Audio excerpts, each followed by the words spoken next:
किसी आदिमानव को जंगल में कुछ पत्तियां मिल गईं। उन्होंने सबसे पहले उसे हाथ में लिया और उसके बाद वो खाया। वो थोड़ी अजीब सी लगी, लेकिन उसे खाने के बाद एक राहत महसूस हुई। और कहीं ना कहीं आयुर्वेद की जब भी बात की जाए, तब ऐसे ही जैविक पौधों की बात सामने आती है। आयुर्वेद बहुत बड़ा सिद्धांत है। आयुर्वेद के बारे में तमाम सी बातें आज जानने के लिए आज हम पहुंचे हैं सहडौली वशिष्ठ नगर में।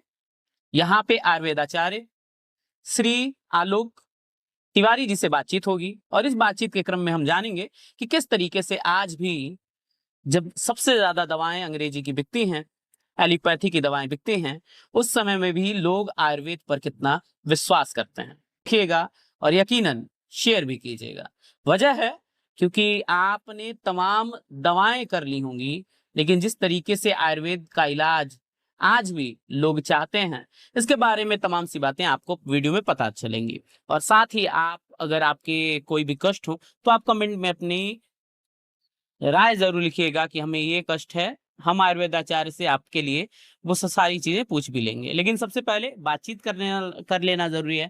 तो सर, बहुत बहुत आज न्यूज दस्तक पे स्वागत। और हमेशा से कोशिश रही है कि कहीं ना कहीं राजनीति के साथ साथ स्वास्थ्य की भी बातें हों, और जब भी स्वास्थ्य की बातें होंगी तो आयुर्वेद बिना तो हर चीज अछूता है।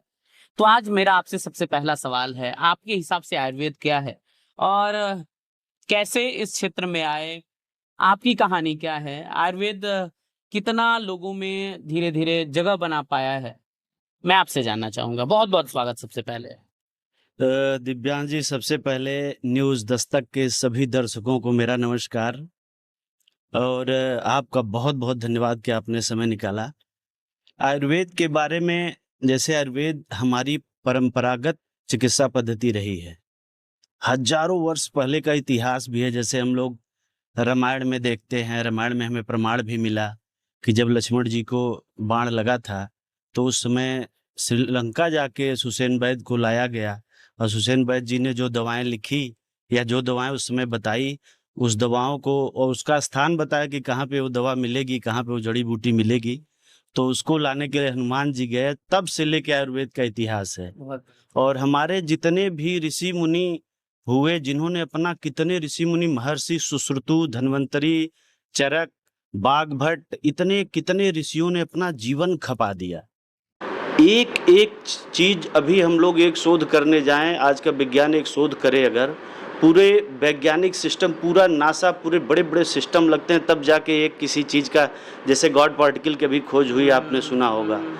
ऐसे ही उस समय विज्ञान, जबकि हमारे पास उतनी मशीनरी नहीं थी, उतना कुछ था नहीं, फिर भी लोगों पे प्रयोग कर करके और अपने ऊपर प्रयोग कर करके कैसे उन लोगों ने एक एक चीज़ का आविष्कार किया, कैसे उस चीज़ को उन लोगों ने खोजा, एक एक जो दवाएं उस समय, औषधियाँ, एक एक चीज़ उसका अनुसंधान कितना किया होगा, कितना अपना जीवन, कितना समय खर्च करके जो हमारे लिए हमारे ऋषि मुनियों ने, हमारे पूर्वजों ने दिया, उसका एक बहुत बड़ा विज्ञान है आयुर्वेद। और इस समय अब जबकि एलोपैथ की दवा खा खा के करीब करीब सब लोग इस चीज़ से उबते जा रहे हैं, क्योंकि सबको पता, अभी पीछे जब एक महामारी आई थी तो उसमें जो है एलोपैथ के लोग जो हॉस्पिटल में गए, जो जिन्होंने वो कराया, उसमें बहुत दिक्कतें आई, बहुत परेशानी हुई। बहुत ज़्यादा लोग हॉस्पिटल में जो वैसी दवाएं खा के, जिनका अभी नहीं प्रयोग हुआ था कभी, वो सब खा के बहुत लोग बीमार हुए, मर भी गए। तो उस समय हमारा आयुर्वेद फिर, जैसे ये जो गिलोय के काढ़े के रूप में लोगों ने पिया और घरों पे पिया और स्वस्थ रहे और बच भी गए, और उनका कोरोना का कुछ असर भी उनके ऊपर नहीं हुआ। सीख सकते हैं कि किस तरीके से तो इतना विज्ञान है। और सबसे बड़ा दुर्भाग्य है आज के समय में कि जो हमारी सरकारें हैं, जो हमारे लोग जितना भी है, सब सारा शोध एलोपैथ पे ही हो रहा है। आयुर्वेद की तरफ किसी का ध्यान नहीं है। जबकि अगर आयुर्वेद को इतने हजारों साल का जो ये जो है चिकित्सा पद्धति है, अगर इस पर थोड़ा सा समय दिया जाए, सरकारों का थोड़ा ध्यान दिया जाए, तो इसमें हम बहुत बड़ी बड़ी चीज़ें कर सकते हैं। शल्य चिकित्सा के लिए बीच में चर्चा हुई जब, तो पूरे एलोपैथ की जो एक संगठन है, उन लोगों ने, सब लोगों ने आयुर्वेद को शल्य चिकित्सा करने से ही विरोध कर दिया, उसका वही नहीं किया। नहीं तो आयुर्वेद पे अगर थोड़ा सा ध्यान दिया जाए आज के डेट में, तो ये बहुत बड़ा एक जो रोग को समूल नष्ट करने की शक्ति अगर किसी चिकित्सा पद्धति में है तो आयुर्वेद ही है। यानी एलोपैथी से कहीं ना कहीं आप तत्कालिक राहत पा सकते हैं, लेकिन आयुर्वेद में जाके कहीं ना कहीं पूरी तरह से राहत मिलती है। देखिए उसमें क्या है कि चिकित्सा पद्धति कोई बुरी नहीं है। अब जैसे अचानक किसी का एक्सीडेंट हो गया, पैर टूट गया या कुछ कहीं हो गया, तो उसमें कुछ अगर प्लास्टर लगाना है या फिर ऑपरेशन करना है तो उसके लिए एलोपैथ आवश्यक है। इसलिए हम किसी चिकित्सा पद्धति का विरोध नहीं है, लेकिन बीमारी कोई भी, चाहे छोटी से छोटी बीमारी हो चाहे बड़ी से बड़ी बीमारी हो, कोई बीमारी एलोपैथ से पूरी तरह से जड़ से ठीक नहीं होती। केवल वो कुछ दिन के लिए दबाया जा सकता है, दवा से उसको रोका जा सकता है, और जब तक रोका जाएगा तब तक भी वो दवा किसी न किसी दूसरे अंग पे बुरा प्रभाव डाल रही होगी, और उसके बाद फिर कुछ दिन लौट के वो बीमारी कुछ दिन बाद लौट के आती ही है। और अगर रोग को पूरी समूल तरीके से नष्ट करना है तो उसके लिए आयुर्वेद से अच्छा कोई रास्ता नहीं। अच्छा सर, किस तरीके से आपका आयुर्वेद में आना होगा, क्योंकि बहुत सारे सवाल अभी बचे हैं और तमाम दर्शकों के सवाल भी हैं, उनसे जुड़े भी सवाल लेंगे, लेकिन आपका आयुर्वेद में कैसे आना हुआ ये सब चीज़ें थोड़ी जान लेते हैं। कई साल पहले राजीव भाई की कुछ वीडियो हमने देखा यूट्यूब पे, जब यूट्यूब चलन में आया तो राजीव दीक्षित जी, जिन्होंने जो बहुत बड़े वैज्ञानिक भी थे, उन्होंने जो है अपना अब्दुल कलाम जी की टीम में काम किया, IITian थे और अच्छे साइंटिस्ट थे, उन्होंने आयुर्वेद पे बहुत शोध किया, बहुत काम किया। और महर्षि बागभट्ट जी जो जिन्होंने अष्टांग हृदयम की पुस्तक की रचना की थी, उस पुस्तक को बहुत सरलता से समाज के बीच में रखने का काम राजीव भाई ने किया। तो यूट्यूब पे राजीव भाई की वीडियो देखते हुए कुछ ऐसी प्रेरणा मिली कि किस तरह से अपने घर के आसपास की चीज़ें, अपने किचन की चीज़ों से ही बड़ी बड़ी बीमारियों को पूरी तरह से ठीक करते थे वो, और ठीक किया जा सकता है। तो उससे एक प्रेरणा मिली। फिर हम लोगों ने ये देखा कि इसको कहाँ से आखिर अब किया जा सकता है, क्योंकि अब वो MBBS और वो BAMS करने का समय नहीं था। तो ये हुआ कि भाई राजीव भाई की ही एक साथी हैं निरंजन वर्मा जी, उनकी अपनी गौशाला है वहाँ पे तमिलनाडु में। तो वहाँ पे वो इस तरह का कुल पंचगव्य, जो गाय से जुड़ी हुई 5 गव्य हैं, उस तरह से उसका अध्ययन भी कराते हैं, सर्टिफिकेशन भी होता है, और उसका पूरा राजीव भाई के ही सिद्धांतों पे सारा काम करते हैं। तो हम लोग उनसे संपर्क किए और वहाँ संपर्क करके वहीं जाके वहाँ से पूरा उसका अध्ययन किया, पंचगव्य का अध्ययन किया। उनके अलग अलग जगह सेंटर चलते हैं। तो दिल्ली गाजीपुर में एक गौशाला है महर्षि दयानंद सरस्वती की, जो इंदिरा गांधी ने उस समय वो ज़मीन दी थी, तो वहीं पे बहुत बड़ी गौशाला बनी हुई है गाजीपुर, बिल्कुल आनंद विहार के बगल में। तो वहीं पे एक हैं सोमपाल भैया, जो वहाँ पे आज भी वैद्य हैं, वहाँ चिकित्सा करते हैं। उन्हीं के सानिध्य में हम लोगों ने 3 साल तक पढ़ाई किया, इसका पंचगव्य का पूरा कोर्स किया। फिर उसकी प्रैक्टिस आज भी अभी वो प्रैक्टिस चल ही रही है। आज भी प्रैक्टिस चल ही रही है। अच्छा, जब आपकी यहाँ पे आएंगे, आपके तमाम चीज़ों को देखेंगे, तो आपके आपको यहाँ पे प्राकृतिक मंजन, मैं वीडियो भी दिखा देता हूँ बगल में, आपको प्राकृतिक मंजन दिखेगा, आपको नीम स्प्रे दिखेगा, तमाम सी चीज़ें, खासकर गैस को लेकर, घी से लेकर हर चीज़ें आपको यहाँ पे देखने को मिलेंगी। बगल में आपको वीडियो दोस्तों दिख भी रही होगी। लेकिन उसी बीच एक सवाल है, सबसे ज़्यादा इस समय अगर कहीं पीड़ित दिखते हैं तो मधुमेह से पीड़ित दिखते हैं, डायबिटीज़ से पीड़ित दिखते हैं। क्या आयुर्वेद में मधुमेह, डायबिटीज़ के लिए भी दवा है? बिल्कुल है।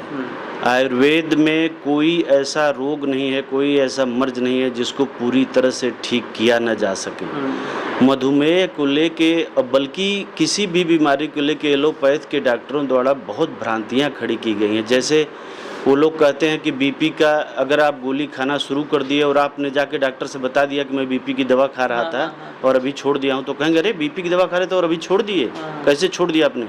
शुगर की दवा खा रहे थे तो आपने छोड़ कैसे दिया? यानी उसे पूरा उसको आप छोड़, उनके हिसाब से उसको आप छोड़ ही नहीं सकते। जब तक आप जिंदा रहेंगे तब तक आपको शुगर की, बीपी की, ये सब दवा खाते रहनी है। जबकि आयुर्वेद के माध्यम से आपने देखा होगा समाज में भी अब जागरूकता धीरे धीरे आ रही है। मैंने भी बहुत लोगों को दवाइयाँ दी है कि आयुर्वेद के द्वारा बीपी, शुगर, इस सब को पूरी तरह से क्योर किया जा सकता है। थोड़ा सा लाइफ स्टाइल को सही करके, दिनचर्या को थोड़ा सेट करके पूरी तरह से इन रोगों को ठीक किया जा सकता है। उसके बाद बीपी की गोली, शुगर की गोली पूरी तरह से छूट सकती है। हाँ, इतना ध्यान रखना है कि शुगर के जो मरीज कुछ दिन तक शुगर के मरीज रह गए हैं, उनको फिर चीनी और चीनी से बनी हुई चीज़ों से थोड़ा सा परहेज रखना पड़ेगा। ऐसा नहीं कि आपका शुगर कंट्रोल हो गया और आप फिर चीनी, रसगुल्ला खाए जा रहे हैं तो बढ़ाएगा नहीं, वो तो फिर गलत चीज़ करेंगे दिनचर्या। वही मैं बोला, आहार विहार दिनचर्या, ये 2 चीज़ पे ध्यान रखना पड़ेगा तो पूरी तरह से किसी भी रोग को ठीक किया जा सकता है। अच्छा सर, आपके यहाँ पे कौन कौन से कैसे कैसे मरीज आते हैं, किस चीज़ की दवाई यहाँ पे आप करते हैं? अभी हमारे पास जो है हर तरह के, जैसे घुटने के दर्द, कमर के दर्द और गैस, पेट में प्रॉब्लम रहती, पेट भारी रहता है, लीवर की समस्या, इस तरह के सब तरह के रोगी आते हैं। कई तरह के रोगी ऐसे भी हैं जो एलोपैथ के जो स्पेशलिस्ट हैं, अच्छे अच्छे डॉक्टर से दवा करा रहे हैं, कई साल से दवा करा रहे थे, कई लाख रुपए उन्होंने उस पर खर्च कर दिया, लेकिन अभी भी दवा खाए ही जा रहे हैं क्योंकि उनके यहाँ दवा बंद होती ही नहीं है। तो अभी हमने उनको 2-2, 4-4 दिन पहले कुछ दवाएं दी, तो उससे उनको इतना आराम मिला कि फ़ोन कर करके वो लोग धन्यवाद देते हैं कि बताइए, जो इतने साल से मैं पैसे भी खर्च कर रहा था, दवा भी खा रहा था, लेकिन कोई आराम नहीं हो रहा था, उसमें मुझे बहुत आराम है। तो आयुर्वेद के माध्यम से मान के चलिए कि किसी भी तरह का रोग अगर है तो उसको पूरी तरह से, थोड़ा सा दिनचर्या सही अगर रख रहे हैं आप, तो पूरी तरह से उसको क्योर किया जा सकता है। अच्छा, एक सवाल, क्योंकि अभी जब आपसे बातचीत हो रही थी मैंने डायबिटीज़ के बारे में आपसे पूछा, आयुर्वेदिक के तमाम कहीं ना कहीं आपने उदाहरण दिए हैं। एक मेरे मन में सवाल था, आजकल क्योंकि सबसे ज़्यादा प्रेगनेंसी में बहुत सारी दिक्कतें आ रही हैं, और जब प्रेगनेंसी की स्टार्टिंग पॉइंट से ही लोग अस्पतालों में जा रहे हैं, हालांकि पहले ये नहीं होता था, तो कितना बदलाव आपके हिसाब से आया है? और आयुर्वेद में क्या प्रेगनेंसी को लेकर भी कुछ चीज़ें हैं?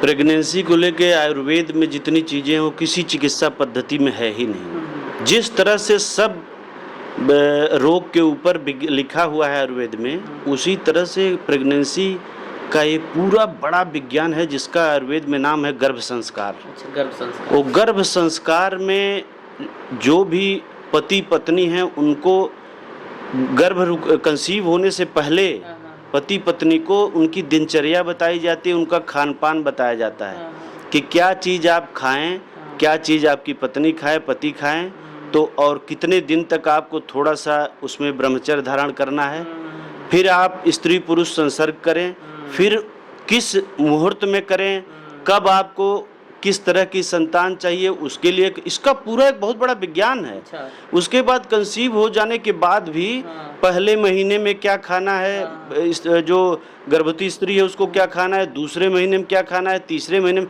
इस सब पे पूरा लेख, पूरा विज्ञान है।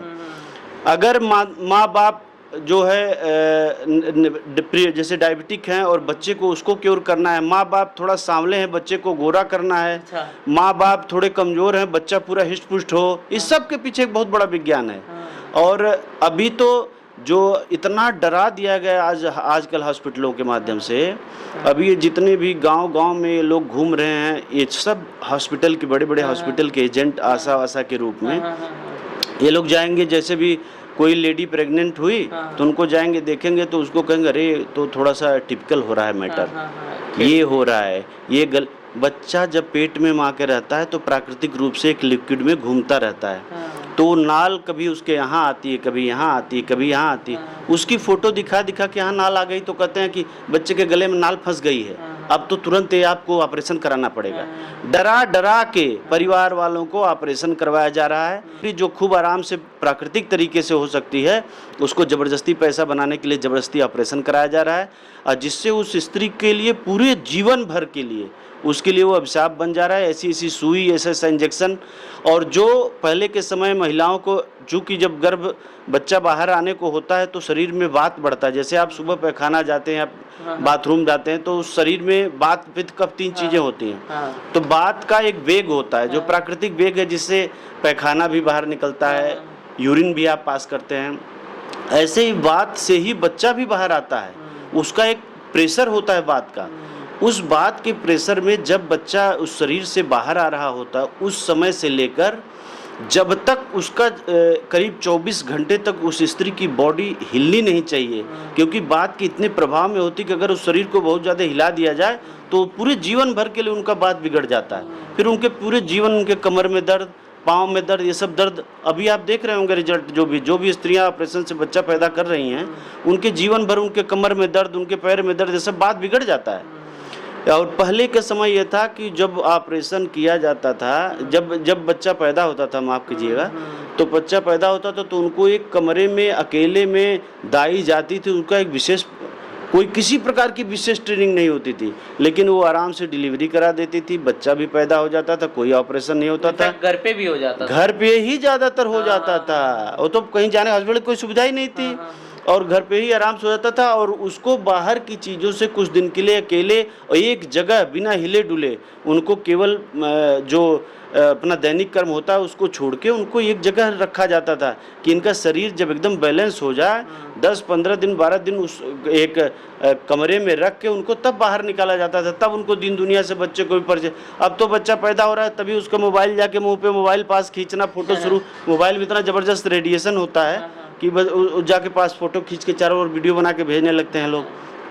तो माँ को तो अलग तकलीफ है ही, बच्चे को भी उसकी तकलीफ होने लगती है। तो इस सब चीज़ का बहुत ज़्यादा सामाजिक गिराव हुआ है, जिसको जो है अब धीरे धीरे लोग जागरूक हो रहे हैं आयुर्वेद की तरफ और प्राकृतिक। अगर हॉस्पिटल में ले जा रहे हैं तो कोशिश कर रहे हैं लोग कि नॉर्मल डिलीवरी ही हो। माँ बाप तो यही चाहते हैं कि नॉर्मल डिलीवरी हो, लेकिन अब हॉस्पिटल वाले अपना इधर उधर करके उसी में ऑपरेशन कर रहे हैं, पैसा बना रहे हैं।